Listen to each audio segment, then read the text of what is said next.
خاص طور پر یہ طلاق ثلاثہ کا جو مسئلہ ہمارے ہاں رہا ہے، چونکہ مجھ پر خود ایک دور گزرا ہے اور میں اللہ تعالیٰ سے معافی کا خواستگار ہوں کہ بعض لوگوں کو میں نے بھی جب وہ مجھ سے رائے طلب کرتے تھے تو اگرچہ ہمیشہ میں کہتا تھا میں مفتی نہیں ہوں، میں فتویٰ نہیں دے سکتا، آپ جائیے اور کہیں بھی کسی جو بھی آپ کا مسلک ہے اس کے مفتی صاحب سے آپ فتویٰ لیجئے،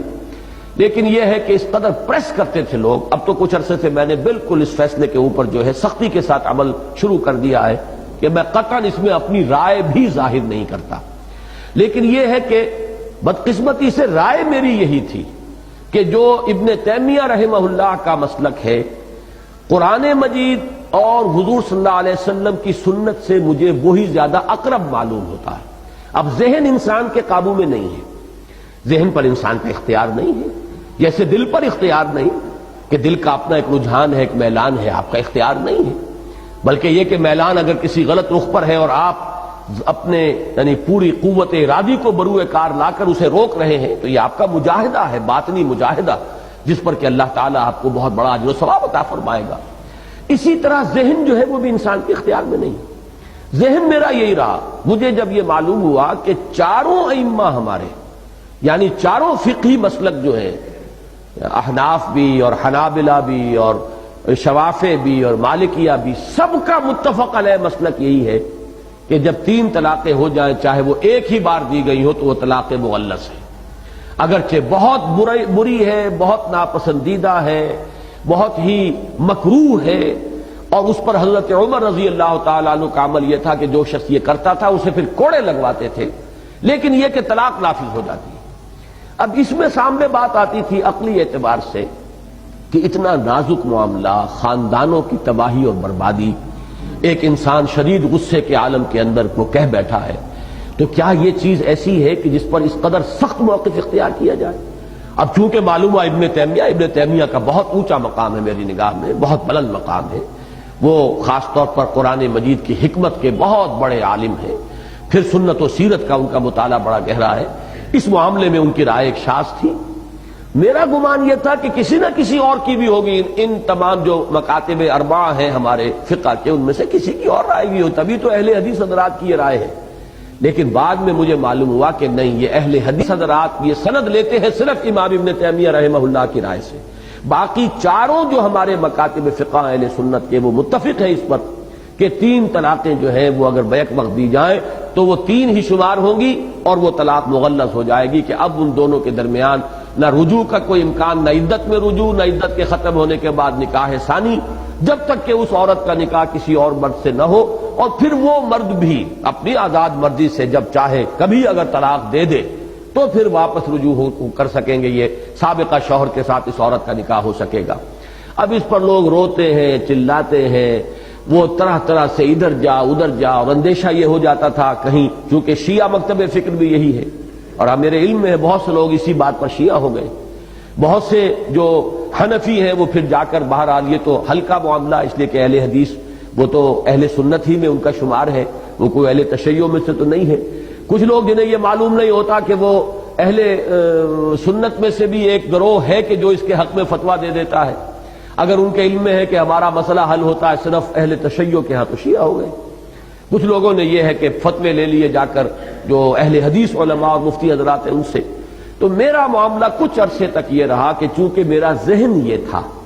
لہذا میں کہتا رہا بھائی میری ذاتی رائے تو یہ ہے واقعتاً کہ 3 طلاقیں جو ہیں ایک وقت میں دی جائیں تو وہ ایک ہی طلاق شمار ہوں گی، لیکن یہ کہ میں اب اس کے بعد جب میں نے طے کیا اور میرے علم میں یہ بات آ گئی کہ یہ تو چاروں مکاتب فقہ کا متفقہ فیصلہ ہے، تو پھر میں نے طے کر لیا تھا کہ میں ذاتی رائے بھی کسی کے سامنے پیش نہیں کروں گا، اور میں نے اس کے بعد الحمدللہ کہ کسی کو ذاتی رائے نہیں دی، بہت ہی بلنٹلی میں کہتا رہا ہوں کہ نہیں، میرا اس معاملے کے اندر میں آپ کو نہ اپنی ذاتی رائے بتاؤں گا نہ میرا کوئی فتویٰ، جائیے اور فتویٰ لیجئے، جس پر بھی آپ کا دل ٹھکتا ہو فتویٰ لے لیجئے۔ لیکن اب میری رائے جو بن چکی ہے وہ میں در حقیقت اس کی وضاحت کے لیے میں نے اتنا وقت آپ کا لیا ہے، وہ یہ ہے کہ پورا انشراح ہے مجھے اس پر کہ یہی حق ہے، البتہ اس کا جو دوسرا پہلو ہے بدقسمتی سے وہ ہمارے سامنے نہیں ہے، جس کی وجہ سے ساری کمپلیکیشن اور پیچیدگیاں پیدا ہوئی ہیں۔ وہ دوسرا پہلو یہ ہے کہ سزا تعزیر کے درجے میں معین کی جائے ان لوگوں کے لیے جو یہ حرکت کر بیٹھتے ہیں، جیسا کہ میں نے کہا تھا پچھلی مرتبہ وہ آپ نے شاید اس کو ایک لطیفہ سا سمجھا، لیکن وہ بات میں پوری سنجیدگی سے عرض کر رہا ہوں کہ واقعتاً 5 سال کی سزا جو ہے قید بامشقت اس شخص کو دی جانی چاہیے کہ جو اس طریقے سے کتاب اللہ کے ساتھ کھیل کرتا ہے اور 3 طلاقیں بیک وقت دیتا ہے۔ پھر جیسا کہ میں نے عرض کیا تھا، پھر غصہ بھی سوچ سمجھ کے آئے گا آدمی کو، معلوم ہو کہ یہ قانون ہے اور اس میں کوئی رکاوٹ نہیں ہے شریعت کے اندر۔ تعزیر ہو سکتی ہے، جس کی نظیر ہمارے پاس موجود ہے کہ حضرت عمر رضی اللہ تعالی عنہ، جن کے بارے میں یہ مشہور ہے کہ انہوں نے اس کو سختی کے ساتھ نافذ کیا۔ حضور اپنی حیات طیبہ میں تو ایک نرمی برتتے تھے، اس آدمی کے اوپر آپ ڈال دیتے تھے کہ اچھا بھائی تم بتاؤ تمہاری نیت 3 کی تھی یا 1 کی تھی؟ اگر وہ کہتا تھا کہ جی نیت بھی 3 ہی کی تھی تو فرماتے تھے کہ اب معاملہ تمہارے ہاتھ سے نکل گیا، اب تو وہ طلاق واقع ہو گئی۔ لیکن اگر وہ کہتا جی نہیں میری تو نیت 1 ہی کی تھی تو پھر وہ 1 ہی شمار کر لیتے تھے۔ یہ نرمی حضور صلی اللہ علیہ وسلم نے برقرار رکھی، لیکن ظاہر بات ہے کہ اس کا پورا بوجھ جو اس شخص کے اوپر جا رہا ہے۔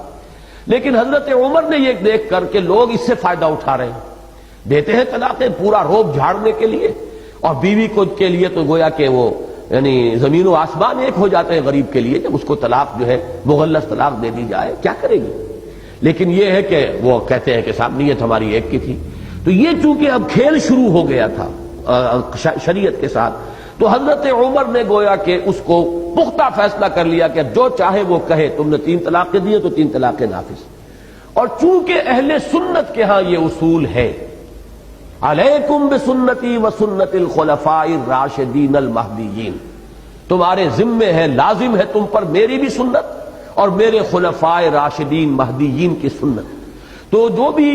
فتوے ہیں یا جو بھی اجماع ہو گیا ہے دور خلافت راشدہ میں، وہ ہمارے لیے واجب الاتباع ہے۔ یہی معاملہ تراویح کا ہے جو اہل حدیث حضرات کی سمجھ میں نہیں آتا، اس پر اجماع ہو گیا تھا۔ یہی وجہ ہے کہ اہل سنت کے چاروں مکاتب کے ہاں کم سے کم 20 رکعتیں ہیں، احناف کے ہاں 20 رکعتیں، حنابلہ کے ہاں 20 رکعتیں، شوافع کے ہاں 20 رکعتیں، البتہ مالکیہ کے ہاں کہیں 36 تک کی تعداد بھی ہے، 20 کی رائے بھی اور 36 کی بھی۔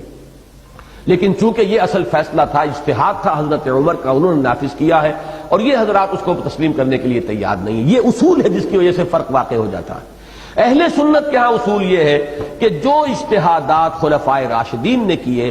امت اس وقت ایک وحدت تھی، کوئی علیحدہ ملک نہیں تھے، پوری امت مسلمہ ایک وحدت تھی۔ اس کو جب قبول کر لیا گیا تو وہ اجماع ہے، اور وہ اجماع اب لازم ہے کہ اس کی پابندی کی جائے۔ اسی کے ضمن میں یہ معاملہ بھی آتا ہے کہ جو طلاق ثلاثہ کا ہے۔ لیکن جیسا کہ میں نے عرض کیا، یہ جس قدر تحدید اور تنبیہ آ رہی ہے، اس کو سامنے رکھتے ہوئے چونکہ چاروں مکاتب فقہ کا یہ اجماعی فیصلہ ہے، اسی کو اور اسی پر مجھے انشراح ہے کہ اب اس کو نافذ ہونا چاہیے۔ البتہ جو خرابیاں پیدا ہو رہی ہیں ان کا سد باب اس طور سے ہو سکتا ہے کہ اس کے ساتھ تعزیر ہو، جو 3 طلاقیں بیک وقت دیں انہیں کوئی سخت سزا دی جائے، تاکہ پھر لوگ جو ہے